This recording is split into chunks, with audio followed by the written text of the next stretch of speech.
Hello, I'm Dennis Quaid. Could you please get your derriere to the Red Planet? This is a board deck and dice preview of Total Recall from Overworld Games, which is currently on Kickstarter. Total Recall is a retheming, reskinning of the Good Cop, Bad Cop system, which has also been recently reskinned in Leaders of Euphoria. Let's take a look at the game and what differences there are.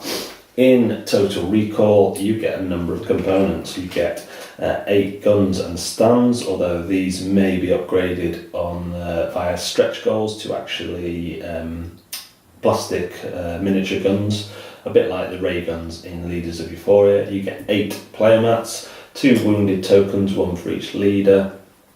You get the leader tokens, Cohagen and Quarto. You get the supporter cards, whether you're Feds or Rebels, and you get some plot cards. Then you get some Turbinium, which is the kind of currency, and that's one of the differences between this and Leaders of Euphoria. On the rear side of your player mat, you have the Recall Scientists, which is the third faction in the game. And this is again where the game takes some differences. So what you will do is you will deal out 3 cards to each player via a system that makes sure that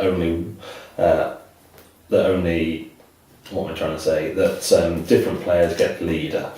If you get a leader card, you are instantly that faction, and from then on in the game, if you ever own both the leader cards, you win the game outright. So leader cards will dictate your faction. If you do not have a leader card, then your faction is dictated by the majority of cards that you have. So in this case, you would be a Fed. These would all be face down on your player sheet, and you would get 1 Turbinium. Now, the player mats do an absolutely brilliant job of explaining this all. So, if you have your player mat this side up, you are a dreamer, you're in the Recall dream, along the plot line of Total Recall, if you've seen it, and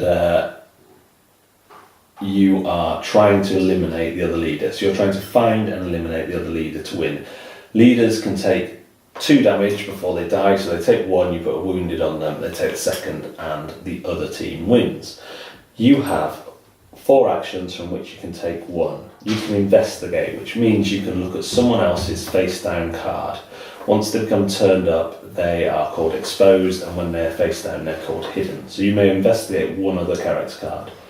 If your gun is aimed, so if it is not at your side and it's here, I've got it face down, but obviously there is a stand so you can actually point it at people. So if it's at your side, you're not aimed. So at the minute we could not shoot. You can aim by turning over one of your cards, and of course that's a tactical decision, and aiming your gun at another player, like so. If you do that, you steal all their Turbinium, but you don't shoot them. So you might aim at people that you don't necessarily want to shoot. Or you can plot, so you expose one of your hidden cards and give 1 Turbinium to any player and draw a plot card. You'll start the game with 1 plot card, and plot cards are kind of usually single-use powers. So now you've done it, you are not shot. The player shooting must immediately aim and shoot at a different player of their choice. Choose a player, you and that player hide and shuffle all your character cards. So there are various effects on the game. Some of these are permanent and can only be removed by other plot cards. Play will carry on like this. When someone gets shot, they will reveal all their cards, and if they do not have a leader, like so, they will ditch their cards and any plot cards they have and flip to the Recall Scientist side. They keep any Turbinium they had, and from now on their goal is to collect Turbinium. They want to be the only faction with Turbinium in their possession. So if it's in the middle and in the Scientist's possession, that is fine, and they will win the game. They have 3 actions from which they can take 1 at each turn. They may swipe, so they may take Turbinium from another player. They may implant, so they may choose a gun that's pointed at one player and point it at a different player. and they can choose 2 characters, hidden, exposed, leaders, wounded, whatever, and swap them between players. The scientists win if they collect all the Tibinium, the rebels win if they kill the Fed leader, and the Feds win if they kill the rebel leaders. If any player has both leaders at any one time, they win the game. That is Total Recall. So, Total Recall is a simple game, easy to play. It says it plays 4 to 8 players.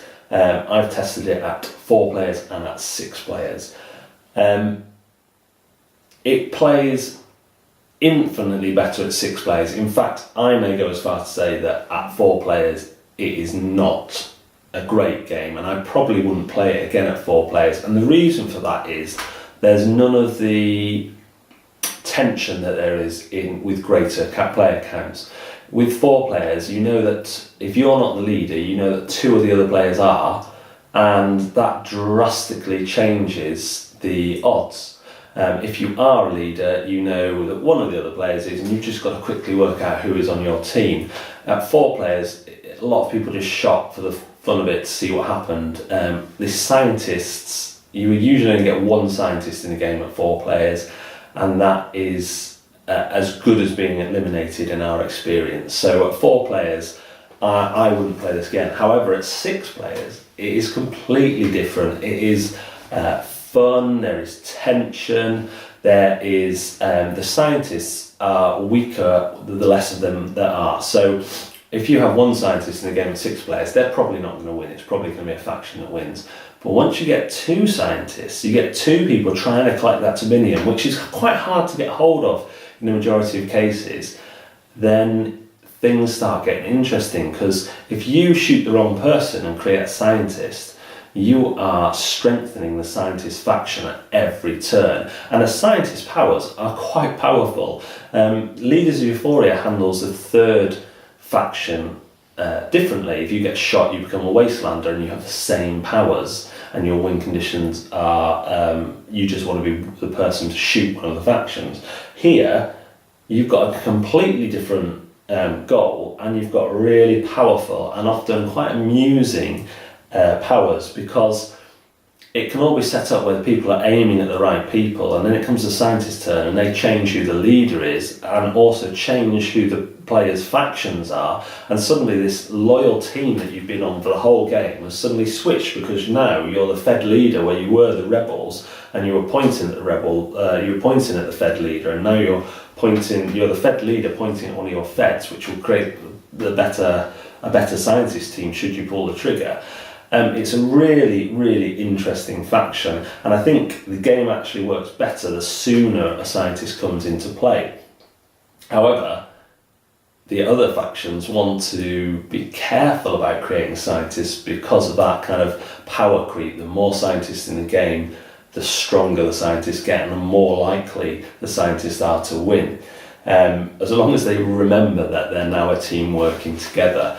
The scientists could, in theory, if they don't prioritise grabbing the Tibinium, they could keep the game in an infinite loop, but by changing who's aiming at who. But I mean, that's a silly thing anyway, because you'd have to have some quite annoying players deliberately doing that, and enough scientists to deliberately do that. We had 3-on-3 one time, and they didn't realise that they could win the game within 2 turns, and they kept changing who was aiming, and it seemed like the game would go on forever, but it was because they just didn't realise they should have grabbed the Tibinium.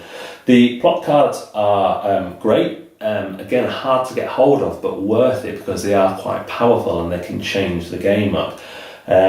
So as a mechanical game, I think this works really well. I actually prefer the Recall Scientist system to the Leaders of Euphoria system of the 3rd faction. So for me, this is the best version of Good Cop, Bad Cop there is. Now, the theming. And this is where the game is going to divide people, and already has from what I've seen. So the artwork is kind of true enough to the film that you know who the characters sort of are, or they're wearing the same clothes, but not an exact representation, not even trying really to draw some of them. Obviously, Quarto, you can tell is Quarto, it's hard to kind of miss that. But the other cards, it really depends on how big a fan of the film you are and how bothered you are. I think the artwork is good, it's fine for the game, it's perfectly serviceable. I am a fan of Total Recall, but I'm not an uber fan. So for me, I've got no problems here. I like the quotes I remember from the film, raise a smile to my face, all that stuff. However, if you're a die-hard fan of the film, you might have more of an issue with the artwork. I would say, again, this is the best version of Good Cop, Bad Cop I've played, hands down. I can see through. Well, I think the artwork's fine. If I was a fan of the film, I think I would see through it to the gameplay. But just to be aware, there is that. If you're a fan of the film, you need to look at the artwork first and decide whether it's going to bother you or not. I would say persevere. There's a great game here. The other thing is, I think this is a 6 to 8 player game. So if you have regularly 6 players, if you are okay with the artwork, you're going to find a lot to enjoy here.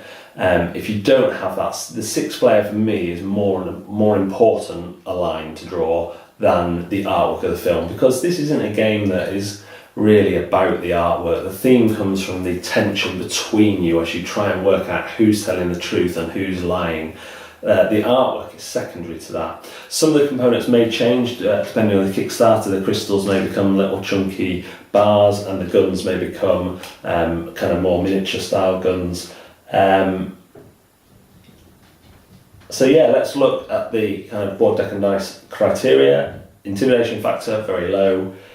Rules, very easy to learn, very quick to learn. And the gameplay is a lot of fun if you have the 6 players. At 4 players, it works to a degree, but it is going to be very quick and people are going to be unsatisfied, and the scientist faction is always going to be weak unless you have a game where people just start shooting each other and they pick the wrong players. But at 6+, I can heartily recommend checking this out if you like the social deduction, if you like the theme, if you have that kind of group where this game can work, then you're going to have a lot of fun here. Thanks very much for watching. I'm going to get an express shuttle to Mars, and I'll see you next time on Board, Deck and Dice.